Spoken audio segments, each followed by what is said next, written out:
देखो मेरे अजीज़ दोस्तों, जैसे मैंने आपको कहा था कि पीटीआई वजूद में कैसे आई उसके बारे में बात करेंगे। हम कोई पॉलिटिकल बात नहीं करेंगे, सिर्फ पीटीआई के वजूद में आने की बात करेंगे। ये ज़हन में रखिएगा कि शौकत खानम अस्पताल जो था वो 1994 में बनकर तैयार हो चुका था, मगर उसमें आलात के लिए और फिर उसमें काम करने वालों के पैसों के लिए तकरीबन 40 लाख डॉलर की ज़रूरत थी।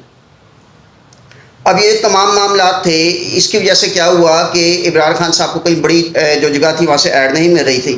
तो अब उन्होंने क्या किया कि उन्होंने उनके एक दोस्त के कहने पर डस्का का जो है दौरा किया एक बड़े डब्बे के साथ, और वहाँ से तकरीबन अच्छे खासी अमाउंट जो है वो जमा हो गई।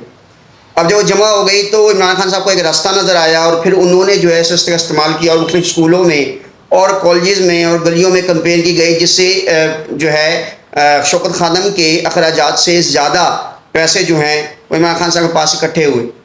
इमरान खान साहब 1992 का वर्ल्ड कप जीते थे और इमरान खान साहब अपनी बुक के अंदर ये बात कर चुके हैं कि उन्हें जो है उनकी ज़िंदगी में तकरीबन 3 दफ़ा जो है ऑफ़र की गई कि वो सियासत को ज्वाइन करें।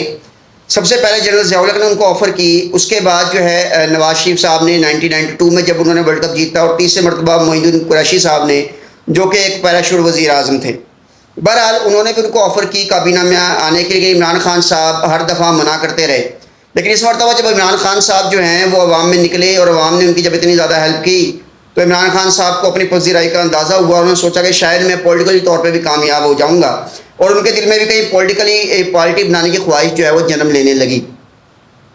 इन्हीं दिनों में जो है शौकत खानम का जो इफ्तिताह था, तो ये भी ध्यान में रखिएगा शौकत खानम के इफ्तिताह में उस टाइम पे जो वज़ीर आज़म थी वो बेनज़ीर भुट्टो थी, और उस टाइम के वज़ीर आज़म को शौकत खानम के इफ्तिताह में मदऊ नहीं किया गया।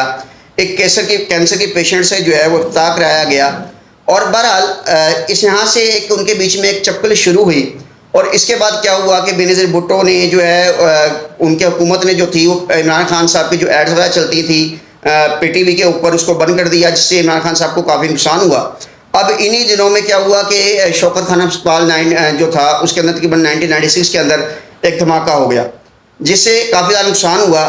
बेनज़ीर भुट्टो जो थी उस टाइम की वज़ीर आज़म थी, और वो फ़ौरन इमरान खान साहब को मिलने के लिए वहाँ पहुँची, मगर इमरान खान साहब को जब पता लगा तो इमरान खान साहब वहाँ से निकल गए।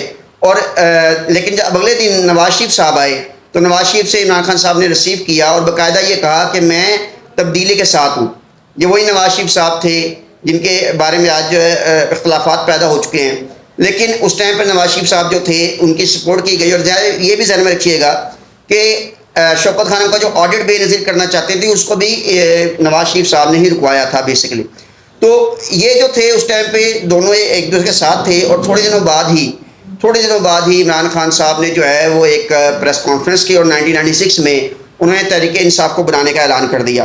तो ये तहरीक इंसाफ की बिगनिंग थी। इसके बाद जो हुआ वो बात की बात है, लेकिन हम ये बताएंगे कि बेनज़ीर भुट्टो ने कैसे अपनी जान को ख़तरे में डालकर पाकिस्तान के लिए जो है कुछ टेक्नोलॉजीज़ हासिल की, वो इंशाल्लाह नेक्स्ट वीडियो में बात करेंगे। अब तक के लिए बस इतना ही। फ़ी अमानिल्लाह।